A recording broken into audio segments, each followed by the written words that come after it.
한 철학자는 인간을요 깨어진 항아리에 비유한 것입니다. 여기를 때우면 저기가 터지고 저기를 때우면 여기가 터지고 본질적으로 인간은 참 연약한 존재라고 하는 말이겠지요. 여러분, 주님 앞에 나온 우리 예배의 이 자리가 치유와 회복의 자리가 되기를 간절히 소원합니다. 하나 깨어진 항아리 같은 우리를 하나님께서 치유하시고 하나님께서 덧대어 물이 새지 않게 하시고 우리를 회복과 치유와 치료의 은혜로 우리에게 입혀주시기를 간절히 소원합니다. 여러분 주변에는 참 아픈 사람이 많습니다. 몸의 질병뿐만 아니라 마음의 질병도 그렇고 청년들도 아프고 어른들은 말할 것도 없고 가장들도 너무 아프고 교회들도 아프고 저래 젊은이들도 얼마나 힘들고 어려운지 모르는 거예요. 이 삼성병원의 이 정신과 교수인 정홍진 교수님이요, 이 자기가 치료하는데 40대, 50대, 60대 남자들을 대상으로 이제 심각한 우울증으로 어려움을 겪는 사람들 자기가 쭉 치료하면서 얻어낸 데이터가 하나 있는데 뭐냐?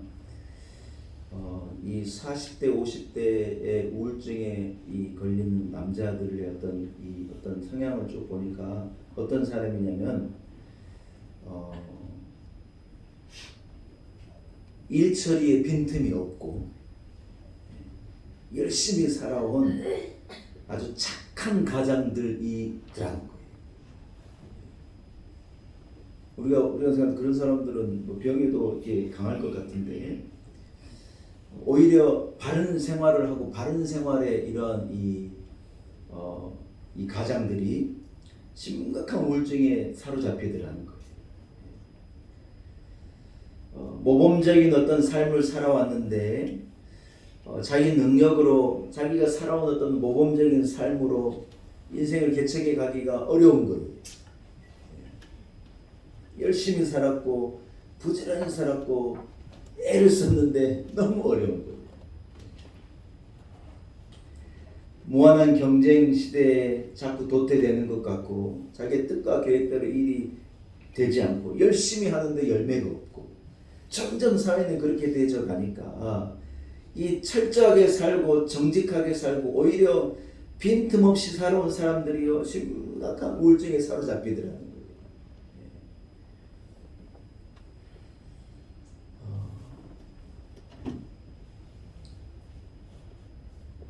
여러분, 예수님께서 이 땅에 오셔서 가르치시고 전파하시고 또 하나 하신 것이 무엇이냐 한번 따라합시다. 치유하셨습니다. 예수님은 복음을 말씀하시고 하나님 나라를 가르치시고 전파하셨지만 또한 예수 그리스도께서는 많은 자들요 치유하시고. 사랑하는 성도 여러분, 예수님은 참 치유자이신 줄로 믿습니다. 여러 가지 것으로 상처받고 마음 아프고 병 들고 힘이 들고 괴롭고 참 쉽지 않은 인생을 살아가는 우리들에게 주님은 오셔서 우리의 치유자가 되시고 우리를 일으키시는 회복의 주인, 회복의 치료자가 되시고 은혜 베풀어 주시는 은혜의 주님이신 줄로 믿습니다. 예수님은요 우리 교회의 머리가 되시는 거예요. 그래서 우리 교회는 치유의 현장이 되어야 하고 나음의 장소가 되어야 하고 회복의 장소가 되어야 할 줄로 믿습니다. 세상에서는 스트레스 받는 일, 괴로운 일, 막 오만 가지 일이 있지만 교회에 오면요 회복의 역사가 일어나요. 아멘. 어떤 안식처가 없고 피난처가 없는 이 세상 가운데 교회가 그런 역할을 감당해요. 누가 그런 역할을 감당하겠어요? 그래서 교회는 예수 그리스도의 품이고 병든 자가 교회로 나올 때, 상처받은 자가 교회로 나올 때, 외로운 자가 교회로 나올 때, 소외받은 자가 교회로 나올 때, 갈 바를 알지 못한 헤매이는 자가 교회로 나올 때 길이 보이고 회복이 있고 치료가 있고 은혜와 능력이 있는 우리 우리 교회가 되어야 할 줄로 믿습니다. 여러분 야고보서 5장 15절 이렇게 말씀하는 거예요. 믿음의 기도는 병든 자를 구원하리니 주께서 그를 일으키시리라. 혹시 죄를 범하였을지라도 사심을 받으리라. 할렐루야. 여러분 무슨 말입니까? 교회에 나와 믿음으로 기도하면요 하나님께서 치유하시겠다는 거예요. 믿으시면 아멘. 병든 자를요 구원해 내시겠다는 거예요. 근데 그보다 더 중요한 것이 뭐냐? 누가 일으키신다고 말하느냐? 따라서 주께서. 주님께서. 우리가 믿음으로 하나님 앞에 나와 기도하면, 아버지의 집에 나와 두 손 들고 믿음으로 기도하면 주께서요 그 사람을요 딱 이렇게 세우십니다.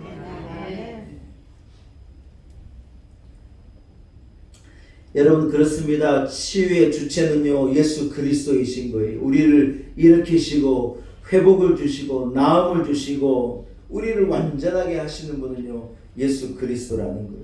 예수님께서 십자가의 골고다 언덕을 오르셨잖아요.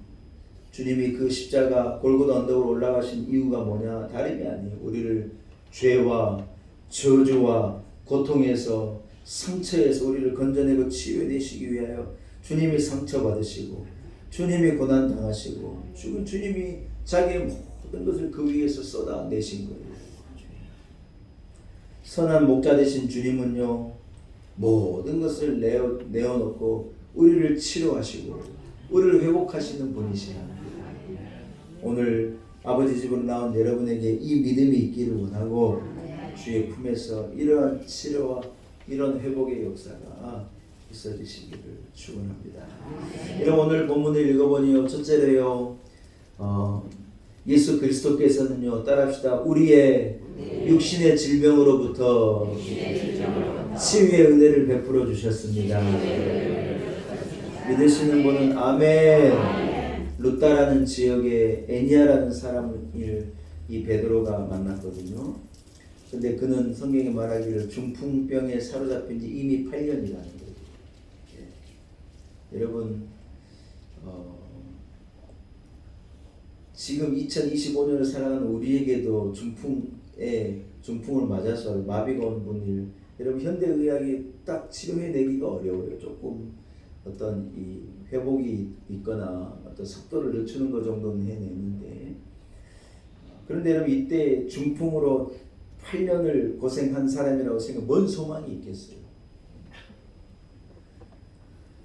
무기력함과 어떤 소망의 이 단절을 얘기하는 상황이겠죠.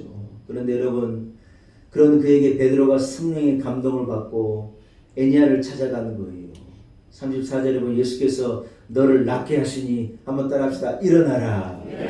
일어나라. 베드로가 가가지고요 뭐라고 선포하느냐? 예수님이 너를 낫게 하신다. 너 일어나라. 자리를 정리하고 침상을 정리하고 너 일어서라. 베드로가 놀라운 선포를 하는 거예요. 사랑하는 여러분, 믿음을 가지고 선포하니 역사가 일어난 것입니다. 예수의 이름으로 선포하니요 그에게 능력이 나타나고 그가요 일어서게 된 거예요. 할렐루야. 베드로가 누구의 이름을 가지고 베드로가 내 능력으로 자기 능력으로 일으키는 게 뭐라고 말하냐? 예수의 이름으로 일어나라. 한번 따라합시다. 예수의 이름으로 일어나라. 여러분 자녀들이 아프잖아요. 부모가 선포하는 거예요. 예수의 이름으로 일어나라. 마음이 아프고 상처받아가지고 헤매이는 분이 있잖아요. 예수의 이름으로 일어나라. 담임 목사가 우리 성도들 아프면 기도해 주잖아요. 제가 다른 말 하지 않아요. 예수의 이름으로 일어나라. 이거 선포하는 거예요. 여러분 무슨 뜻입니까? 이불개라는 말이 아닙니다. 그냥 나으라는 말이 아닙니다. 회복의 역사를 주님께서 일으키시니 일어나라는 말이지 않습니까? 할렐루야. 책임을 여러분 질병이 오면요 이 책임을 감당하기가 어려워요.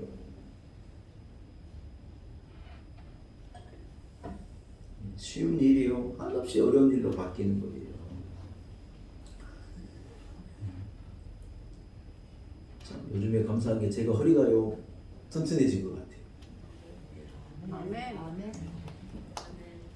허리가 딱 삐끗해 버리면요, 설교 30분 하는 게요, 세상에 제일 어려운 일로 변해버리는 거예요. 이게 얼마나 허리 아주 그냥 이래서 가지고 설교해야 되고 막. 이 아프면 책임 감당하기가 어려워요. 우리 이선미 군사님 어제 퇴원했다고 소식 들었어요. 축하해 주시기 바라고 기도해 주셔서.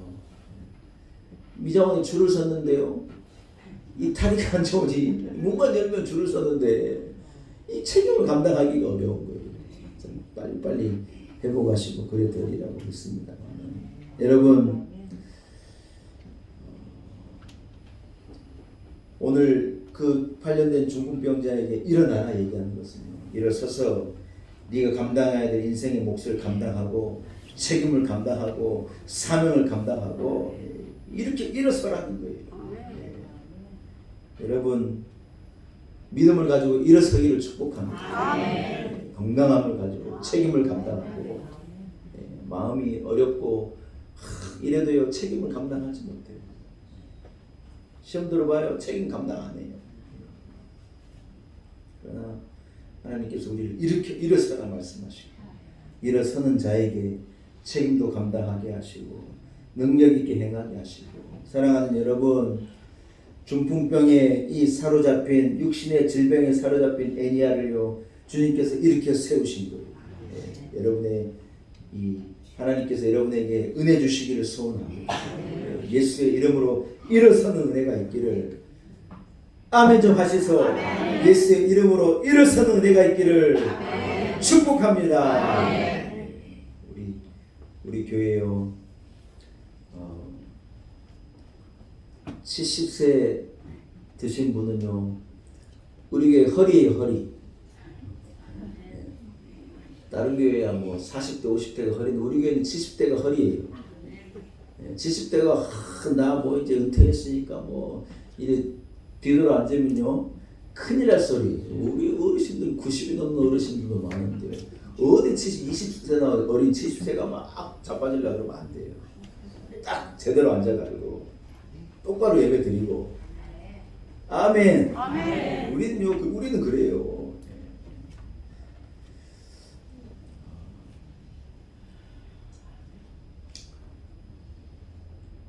교회를 옮기려고 생각하니까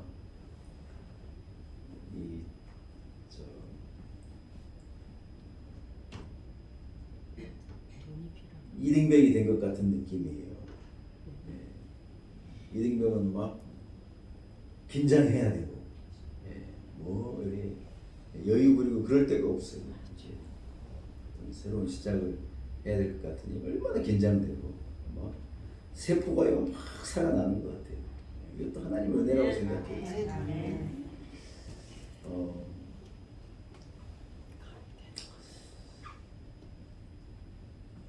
우리가 지금 서대문 홍제동에 있는데 서울에서 에스컬레이터가 없는 역이 딱 2개 있대요. 하나는 어딘지 모르겠고 하나는 제가 확실한데 홍제역이래요. 환장을 그렇게 얘기하죠. 근데 이게 뭐 서울시에서 안 해주려고 그러는 게 아니라 아무리 연구를 해도 나오질 않는 그 공간이 나오지 않고, 이게 아무리 생각해봐도 우리 이 동네 어르신들이 얼마나 많은데 에스컬레이터 샥 해버리면 수만 명을 들어 올려버릴 텐데 그냥 그 엘리베이터 타려고 다들 서셔야 되고, 이게 참 홍제 우리가 그만큼 낙후된 거예요. 낙후돼. 이 동네가 그렇게 돼 있는 거예요. 그래도 우리 이쪽 동네에 땅 한 평이 얼마냐?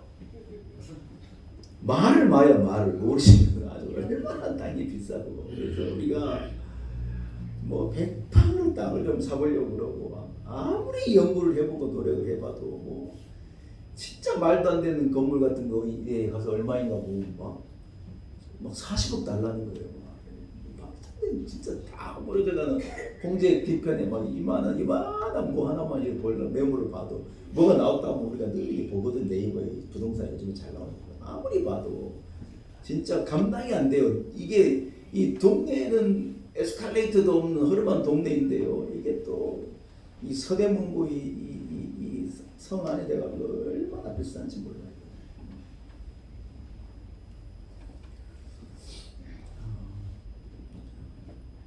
그렇게 생각하면 그렇게 비싼 것도 아닌 것 같다 그런 생각도 들어요. 그래서 우리가 뭐 대지권도 들어있다 그러고 뭐 이래 하니까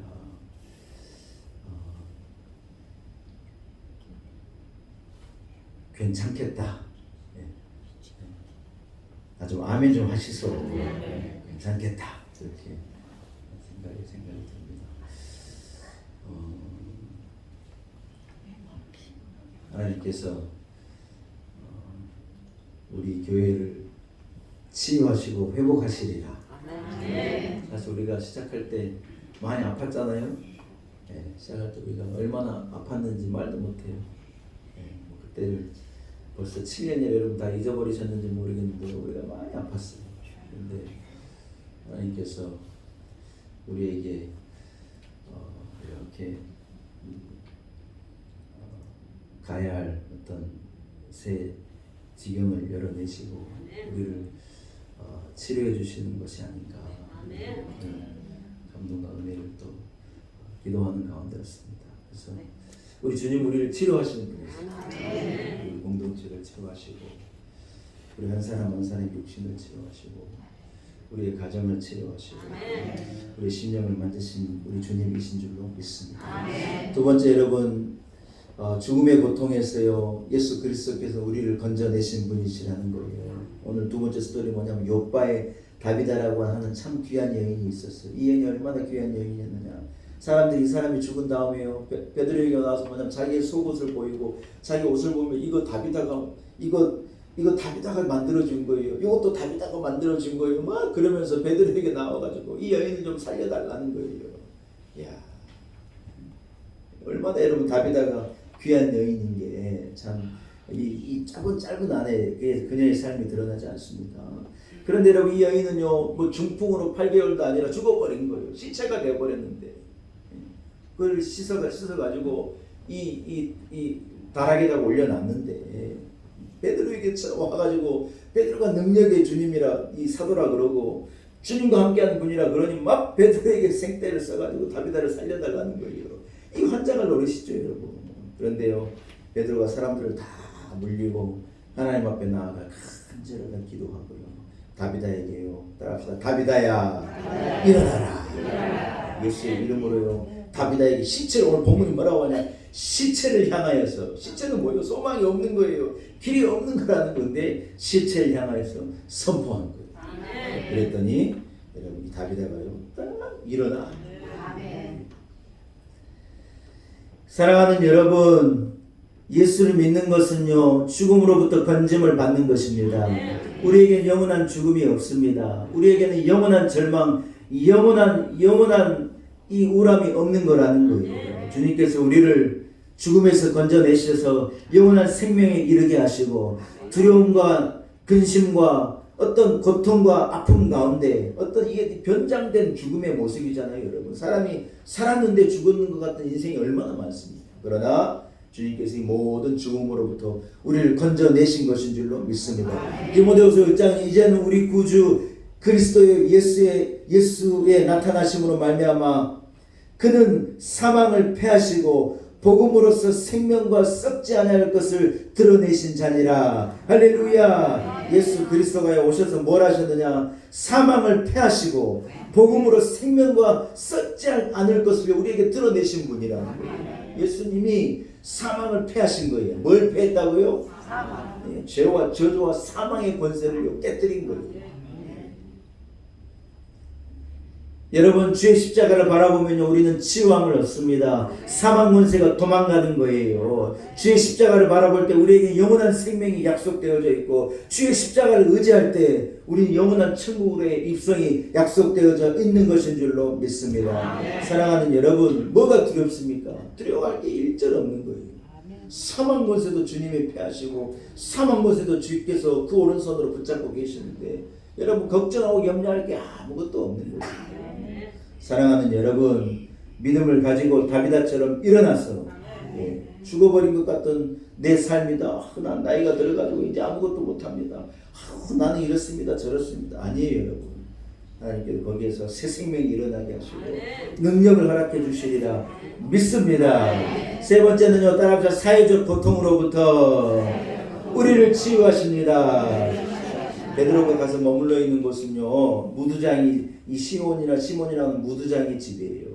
무두장은 뭐 하냐면 짐승의 이 거죽을 벗겨가지고 뭔가를 만드는, 소위 말해서 백정과도 같이 소외되고 아무도 거들떠보지, 제가 주석을 읽어보니 그런 의미라는 거예요. 아무도 거들떠보지 않고 그 집을 멀리하고 아우 천한 일을 하는 사람이 아우 저 사람과 같이 있기 싫다 하는 곳에 베드로가 감동을 받아가지고 딱 가서 그의 집에 머물러 있는 거예요. 그의 집을 복음으로 변화시키고 모두가 손가락질하고 모두가 무시하는 그 집에서 베드로가 유하면서 복음을 전하고 역사를 일으키고 기적을 일으킨 거예요. 사랑하는 여러분, 우리 사회가요 지금 신음하고 있는 거예요. 우리 대한민국이 신음하고 있고 정치가 신음하고 있고 보수와 진보가요 신음하고 있고 그냥 딱 두 개로 나눠가지고 어제도 뭐 광주에서도 뭐 서울에서도 어디서 다 두 개로 딱 나눠가지고요 얼마나 대치를 하고 갈등하는지 몰라요. 어떻게 이런 우리의 상황을 우리가 회복하고 하나 되는 은혜를 누릴 수 있을까? 참 여러분, 기도의 제목이고 우리가 기도해야 될 큰 일이고 남녀간도 요즘에는 그렇게 갈등하는 거예요. 남자 여자가 하나님께서 서로 사랑하라고 만들어 놓은 관계인데요, 남녀가 얼마나 갈등하고 이렇게 여러분 이 양극화가 심한 이 시대가 전에는 없었어요. 그렇지 않았던 것 같아요. 사랑하는 여러분, 오늘 베드로가 무두장이 시몬의 집에 가가지고 유하면서 어떤 사회적인 갈등이요 개입해서 그 갈등을 회복시킨 거예요.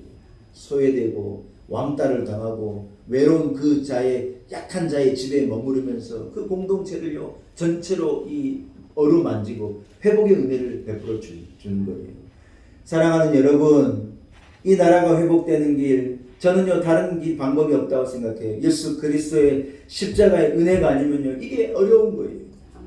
아무리 뭐 민주주의가 발달하고 아무리 정치 기술이 발달하고 아무리 애를 써도요 안 돼요. 오히려 더 깊게 나눠질 뿐이라는 거예요. 예수의 십자가로 우리가 하나 되어질 때 여러분 우리는 하나 되는 놀라운 은혜가 있게 될 줄로 믿습니다. 말씀을 한번 정리하렵니다. 사랑하는 여러분, 우리 인생은 마치 깨어진 항아리와도 같아요. 누구나 상처받은 모습과 마음을 가지고 살아가는 거예요. 그러나 우리 주님이 우리를 치유하시고 회복해 내실 줄로 믿습니다. 여러분, 이 문제 이 김창욱 교수님 강의를 제가 이렇게 들어보니까 그분이 참 이런 말을 하더라고요. 부모가 특히 엄마가요 소위 조금 놀아본 사람, 엄마가 지금 이제 가정에 이 어머니로 아이 가르치고 남편을 섬기면서 가정을 잘 다스리는 엄마가요 소위 옛날에 껌 좀 씹었던 엄마들도 있을 거 아니에요. 근데 이분이 뭐라고 말하느냐, 그런 사람은요 그렇게 용서로 자식들을 잘 품는데요. 자기가 못되게도 살아보고 부모님 속도 세게 보고 자기가 사고도 쳐보고 있기 때문에 자녀가요 웬만한 사고 친 것 같고 흥분하지 않고 야 괜찮다 그러니까 어떤 이 용서를 하고 품어내고 회복의 어떤 이 그런 기술이 있다, 요령이 있더라는 거예요. 여러분, 우리는요 예수 십자가로 말미암아 이 치유와 은혜를 경험한 자라는 가장 큰 빚을 용서함을 받아보고 탕감을 받아본 자이지 않습니까? 그래서 우리는요 용서를 잘하고 은혜를 잘하고 품어주는 것을 잘하고 우리는 거기에 굉장히 소질이, 왜냐하면 큰 용서를 받아봤기 때문에 웬만한 거 가지고 우리가 넘어지지 않아요. 용서하고 품고 이해하고 사랑하고. 여러분 말씀을 정리하겠습니다. 예수 그리스도께로 나오면요 우리 육신의 치료가 있는 거예요. 중풍병자 그 어려운 병에서 나음이 있는 것과도 같이 주의 품 안에 여러분의 상처와 여러분의 질병과 아픔이 치유되는 은혜가 있기를 축복합니다. 주님께 나오면요 죽음의 사망 권세가 도망가는 거예요. 예수님이 사망의 그 음침한 것을 패하셨는데 누가 그것을 우리에게 그것으로 어떤 것이 우리를 위협하고 바울사는 뭐라는 사망의 권세 이런 것이요 우리에게 가까이 오지 못한 왜요? 하나님이 나를 사랑하십니다. 우리가 하나님의 사랑이 극단으로 드러난 게 십자가이지 않습니까? 십자가로 나아가면 주의 사랑을 덧입게 되어지면 사망 권세가 한 길로 왔다가 7길로 도망가고 여러분 우리의 상황과 사회적인 혼란과 모든 아픔도 주님 앞에 가지고 나아갈 때 그가 찔림은 우리의 허물 때문이고 그가 상함은 우리의 죄악 때문이고 그가 징계를 받으면 우리가 평화를 누리고 그가 채찍에 맞음으로 우리가 나음을 얻는 것 같은 은혜가 주님 앞에 나올 때 우리에게 일어나게 될 줄로 믿습니다. 치유의 은혜, 회복의 은혜, 나음의 은혜가 우리 교회 온 성도들에게 있기를 축복합니다. 살아계신 하나님 아버지 주님 앞에 나온 우리들을 치유하시고 회복하시고 낫게 하시고 일어나라 말씀하시니 감사합니다. 우리 교회에 치유의 은혜를 주신 주님을 찬양합니다. 우리의 질병을 치료하신 주님을 찬양합니다. 우리의 마음을 치료하신 주님을 찬양합니다. 우리 공동체와 이 사회와 조국 대한민국을 회복시켜 주옵소서. 예수님의 이름으로 간절히 기도 올리옵나이다. 아멘.